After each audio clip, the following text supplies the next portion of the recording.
পরের দিন সকালে উঠে আমি সারপ্রাইজ, কারণ আঙ্কেল বলল ওনার সাথে আজকে অফিসে যেতে হবে, যে কারণে আমি রেডি হয়ে নিলাম। আজকে আর কলেজে যাওয়া হবে না, তাই অনন্যা একাই চললো কলেজে। আঙ্কেল বলল চলো এখন। আমি বললাম আচ্ছা চলুন। আমি আর আঙ্কেল ওনার গাড়ি নিয়ে রওনা হলাম অফিসের দিকে। জ্যামের কারণে অফিসে পৌঁছাতে একটু লেট হয়ে যায়। আঙ্কেল ম্যানেজার সাহেবকে বললেন আমাকে অফিসটা ঘুরিয়ে দেখাতে, তাই আমি ম্যানেজারের সাথে অফিসটা ঘুরে দেখতে লাগলাম। দেখলাম অনেকের কাজের গতি স্লো, ঠিক মতো কাজ করছে না, কিন্তু আমি কাউকে কিছু বললাম না, শুধু দেখে গেলাম। আর সম্পূর্ণ অফিস ঘুরে আঙ্কেলের রুমে পৌঁছে দেখলাম আঙ্কেল একাই আছেন। তাই আমি আঙ্কেলকে বললাম আঙ্কেল অফিসের লোকদের কাজের গতি অনেক কম। আঙ্কেল বললেন ওদের তো কাজ সঠিকভাবে করা উচিত, বেতনও অনেক বেশি দেওয়া হয়। এদিকে অনন্যা কলেজে আমাদের আড্ডার স্থানে চলে গেল। তখন রীতা অনন্যাকে বলল কিরে আবির আসলো না আজকে? অনন্যা বলল সে বাবার সাথে অফিসে গিয়েছে। রীতা বলল আচ্ছা। অপরদিকে আমান সাহেব আবিরকে সব বুঝিয়ে দিচ্ছে, আর তিনি বলছেন এখন থেকে প্রায় সময় তুমি অফিসে আসবে, তাহলে আমিও একটু মুক্তি পাবো। কাজ বুঝিয়ে দেওয়ার পর আবির তার রুমে এসে ভাবতে লাগলো কর্মীরা তো তাদের কাজ ঠিক মতো করছে না, এর কারণ কি? না, আমাকে এই খোঁজ নিতে হবে। কাজ ঠিক মতো করলে তো আরো অনেক বেশি লাভবান হওয়া যাবে। যেই ভাবা সেই কাজ। আবির তখন বেশ কয়েকজনকে ডেকে নিল। আবির বলল আচ্ছা আপনারা আপনাদের কাজ ঠিক মতো করছেন না কেন? একজন কর্মী বলল আমাদের পরিশ্রম হয় অনেক, আর সেই তুলনায় টাকা অনেক কম পাই, আর অন্য ফ্যাক্টরিতে থাকলে আরো ভালো টাকা পেতাম। তখন আমি বললাম আপনার বেতন কত? কর্মী বলল 10,000 টাকা। আমি বললাম আপনাদের সাধারণ স্টাফদের বেতন তো 15,000 টাকা, আর আপনাদের উপরে যারা তাদের বেতন 20,000, কিন্তু আপনারা পান 14,000। আপনারা যান, ন্যায্য মূল্য আপনারা পাবেন, আপনারা কাজে মন দেন। সকল কর্মী তাদের কাজে চলে গেল। তবে এখন আমার কাজ করতে হবে। কে এই সকল কাজ করছে? আমি আঙ্কেলের রুমে গেলাম আর সবকিছু খুলে বললাম। তখন আঙ্কেল ম্যানেজার সাহেবকে ডাকলেন। আঙ্কেল বললেন সকল কর্মীদের বেতনের খাতাটা আমার কাছে নিয়ে আসুন। ম্যানেজার বলল ইয়ে মানে আপনার দেখার প্রয়োজন নেই, ওইগুলো তো আমার কাজ, আমাকে করতে দেন, শুধু শুধু আপনার কষ্ট হবে। আঙ্কেল বলল আপনাকে আনতে বলেছি। ম্যানেজার বলল আচ্ছা আনছি। এই বলে ম্যানেজার চলে গেল। আর কিছুক্ষণ পরে আসলো খাতা নিয়ে। আঙ্কেল আমাকে বললেন দেখতে। আমি মিলিয়ে দেখলাম প্রায় 10 কোটি টাকার মতো হাতিয়ে নিয়েছে নিজের নামে। আমি এটা আঙ্কেলকে বলা মাত্রই আঙ্কেল বলল আপনাকে চাকরি থেকে বাদ দেওয়া হলো, আর যে সকল টাকা নিয়েছেন তা কোম্পানির অ্যাকাউন্টে দিয়ে যাবেন, না হলে আপনাকে পুলিশে দিতে বাধ্য হব। এটা বলার পর দেখলাম ম্যানেজার পকেট থেকে কি যেন বের করছে। পরক্ষণেই খেয়াল করলাম তার হাতে রিভলভার। আঙ্কেলের দিকে যখনই মারতে যাবে তখন আমি আঙ্কেলের টেবিলে থাকা কাচের গ্লাস ম্যানেজারের দিকে ছুঁড়ে মারলাম। তখনই তার হাত থেকে রিভলভারটা পড়ে গেল, আর আমি তা নিয়ে তার দিকে তাক করলাম। এদিকে আঙ্কেলের ডাকে সিকিউরিটি চলে এসেছে। আঙ্কেল পুলিশকে খবর দিলেন। কিছুক্ষণ পরে পুলিশ আসে এবং তাকে গ্রেফতার করে। যাওয়ার আগে আঙ্কেল তার অ্যাকাউন্ট থেকে কোম্পানির অ্যাকাউন্টে সকল টাকা নিয়ে নিলেন। পুলিশ ম্যানেজারকে নিয়ে চলে গেল। সকল কর্মীরা অবাক, কেন পুলিশ এসেছে, কি কারণেই বা ম্যানেজারকে ধরে নিয়ে গেল। আমি গিয়ে সকলের উদ্দেশ্যে বললাম আপনাদের যে ম্যানেজার ছিল সে আপনাদের টাকা থেকে কেটে তার অ্যাকাউন্টে জমা করত, তাই তাকে ধরে নিয়ে গেছে। শুনেন সকল স্টাফদের বেতন 15,000 টাকা, আর তাদের উপরে যারা আছেন তাদের বেতন 20,000 টাকা। এই কথা শুনে সকল স্টাফ আনন্দে মেতে উঠল। আমি আরো বললাম এখন থেকে যদি ভালো মতো কাজ করেন তাহলে আপনাদের বেতন আরো বাড়ানো হবে। সবাই বলল এখন থেকে আমরা আমাদের সর্বোচ্চ দিয়ে কাজ করব। আমি বললাম তাহলে যে যার মতো কাজে চলে যান। তখন সবাই যে যার মতো কাজ করতে লাগলো। সেদিনের মতো আমি আর আঙ্কেল বাসায় চলে আসলাম।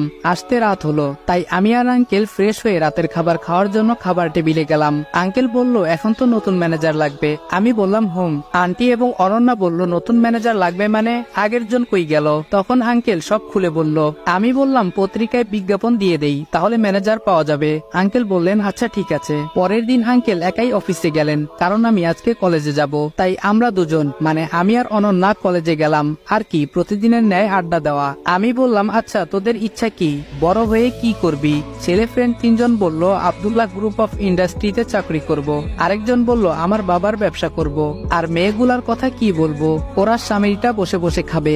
মজা করে বললাম আপনাদের তো বলাই হয়নি, রাহাত আর মেহেদি দুজনে সাইমা আর আমার স্কুল জীবনের বেস্ট ফ্রেন্ড লামিয়ার সাথে প্রেম করছে। সেই দিনের মতো ক্লাস করে বাসায় চলে আসলাম।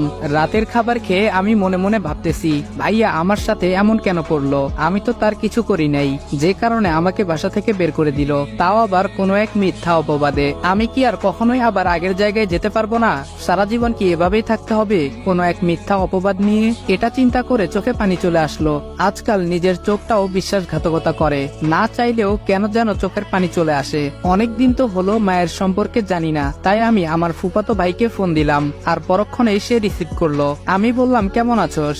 হাসান বলল, ভালো আছি, কিন্তু আপনাকে তো চিনতে পারলাম না। আমি বললাম, আমি আবির। মা কেমন আছে? হাসান বলল, তেমন ভালো না, তোর কথা অনেক বলে, তবে শুন, তোর এই ব্যাপারে বাইরের কেউ জানে না। যদি কেউ তোর কথা জিজ্ঞাসা করে তাহলে কিছু একটা বলে দেয়। এই তো সেদিন আমি তোদের বাসায় যাই, আর দেখি রায়পুরে তোর যেই খালামণি থাকতেন তারা এসেছেন। তখন তিনি তোর কথা বলেছিল। খালামণি জিজ্ঞেস করেছিল, আপু, তোমার ছোট ছেলে মানে আবিরকে তো দেখছি না। তখন তোমার আম্মু বলল, ও, সে তো ওর ভাইয়ের সাথে রাগ করে বাসা থেকে চলে গেছে। একদিন মারামারি করেছিল আবির, তাই ওকে ওর ভাই মারে, অনেক কথা বলে, যে কারণে বাসা থেকে চলে যায়, আর কেমন যেন বাসার আলোটা নিভে যায়। এই বলে আম্মু কান্না করে দিল, আর বলল, আবার যে কবে ফিরে আসবে আল্লাহ জানে। হাসান বলল, সেখানে থাকার কিছুক্ষণ পরে আমি চলে আসি, আর তুই বল কেমন আছোস, কোনো টাকা লাগলে বলিস। আমি মনে মনে বললাম, এই হলো বন্ধুত্ব, যেখানে সবকিছুই ক্ষুদ্র। আমি হাসানকে বললাম, আমি ভালো আছি, আর আমার টাকার কোনো প্রয়োজন নেই। হাসান বলল, আচ্ছা, লাগলে বলবি। আমি বললাম, ঠিক আছে। আরো কিছুক্ষণ কথা বলে ফোনটা কেটে দিলাম, আর মায়ের কথা শুনতে ইচ্ছে করছিল, তাই মার ফোনেই ফোন দিলাম, কিন্তু ফোনটা তো বন্ধ। এখন কি করি? ও, ভাবির ফোনে ফোন দিয়ে দেখি কি করা যায়। যেই বাবা সেই কাজ, তাই ভাবির ফোনে ফোন দিলাম। ফোন রিসিভ হলো। আপনারা হয়তো ভাবছেন কেন হাসানকে বললাম না মাকে ফোন দিতে, কারণ হাসান বাড়িতে নেই, তাই তার ফোন দিয়ে কথা বলতে পারিনি। গল্পে ফিরা যাক। আমি বললাম, হ্যালো, কেমন আছো ভাবি? ভাবি বলল, কে? আবির। আমি ভালোই আছি, তুমি কেমন আছো? আমি বললাম, ভালোই আছি। মা কই? মার কাছে একটু দেওয়া যাবে? মার কথা শুনতে অনেক ইচ্ছে করতেছে। আর ভাইয়া কই? ভাবি বলল, তোমার ভাই বাড়িতে নেই, বন্ধুদের সাথে ঘুরতে গেছে। আর হ্যাঁ, মা এখানেই আছে, কথা বলো। আম্মু বলল, কে ফোন করেছে? ভাবি বলল, দেখো কে ফোন করেছে। তখনই আমি বললাম, কেমন আছো মা? আম্মু বলল, কে? আবির। এই বলেই আম্মু কেঁদে দিল। আমি বললাম, আমি। আমারও চোখে পানি চলে আসলো। আম্মু বলল, বাবা, তোকে ছাড়া আমি ভালো নেই, তুই চলে আয়, না হলে তুই কই আছোস বল, আমি এসে তোকে নিয়ে আসবো।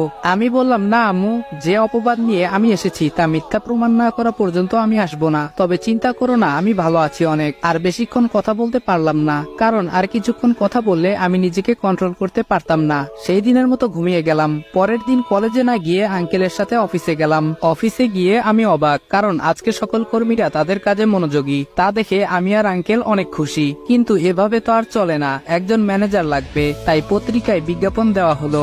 এ গ্রুপ অফ ইন্ডাস্ট্রি, অনন্যাদের কোম্পানির নাম। এর জন্য ম্যানেজার নিয়োগ দেওয়া হবে, আর 2 দিন পরে ইন্টারভিউ। আপনাদের কাছ থেকে 2 দিন ক্রপ করি। 2 দিন পর আঙ্কেল আমাকে ইন্টারভিউ নিতে বলে, যে কারণে আমি ইন্টারভিউ নিতে যাই। বলে রাখা ভালো, আমি এক জায়গায় গিয়েছিলাম, যে কারণে আসতে একটু লেট হয়ে যায়। আমি গিয়ে চতুর্থ ব্যক্তিকে ম্যানেজার পদ দিলাম। ওহ, আপনারা তো বুঝতে পারছেন না, চলেন ফ্ল্যাশব্যাকে যাই। এদিকে 8-10 জন লোক বসে আছে, কখন ইন্টারভিউ শুরু হবে। তারা একে অপরের সাথে কথা বলছে। প্রথম জন, আজকাল চাকুরির যে অবস্থা, ঘুষ ছাড়া চাকুরি খুব কষ্টকর। দ্বিতীয় জন বলল, আমি 10 লক্ষ টাকা জমিয়ে রেখেছি ভালো কোনো চাকুরির জন্য। তৃতীয় জন বলল, এখন টাকাই সব, টাকা দিলে চাকরি হবে, না হলে নাই, আপনি চাকরি পেলে কি করবেন? চতুর্থ জন বলল, সব জায়গায় টাকা দেখে না, অনেক জায়গায় যোগ্যতা দেখে, আর আমি নিজের জন্য না, এই কোম্পানির জন্য যা করার করব, কেননা এর দ্বারাই আমার জীবন চলবে। যে কারণে এখানে চাকরি হলে আমি আমার সর্বোচ্চ দিয়ে কাজ করব, এমনকি জীবনও দিয়ে দিব। পঞ্চম জন বলল, আমি এখানে কাজ করে নিজের জীবন গড়ব।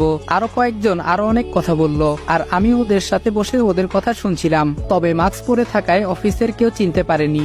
আরো একটা কারণ আছে, কেননা আমি অফিসে এর আগে মাত্র একদিন এসেছিলাম। তো উপরের বর্ণনা অনুযায়ী যখন আমি চতুর্থ ব্যক্তিকে সিলেক্ট করলাম, তখন কয়েকজন বলল, আপনি না আমাদের সাথে ইন্টারভিউ দিতে এসেছেন? তখন আমি বললাম, আমি আপনাদের ইন্টারভিউ নিতে এসেছিলাম, আর ওর কথা ঠিক আছে, যে কারণে তাকে সিলেকশন করেছি। আমি তাকে নিয়ে গেলাম আঙ্কেলের রুমে, সব কথা বলে তাকে অ্যাপয়েন্টমেন্ট লেটার দিলাম, আর বললাম কালকে থেকে ডিউটিতে আসতে। পরের দিন আঙ্কেল অফিসে গেল না, তাই আমি একাই গেলাম অফিসে। ধরতে গেলে আমি বস।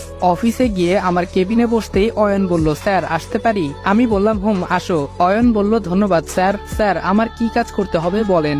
আমি তাকে তার কাজ বুঝিয়ে দিলাম। এখন হয়তো আপনারা ভাবছেন অয়নকে। অয়ন হলো এখন নতুন ম্যানেজার, যাকে কালকে নিয়োগ দেওয়া হয়েছে।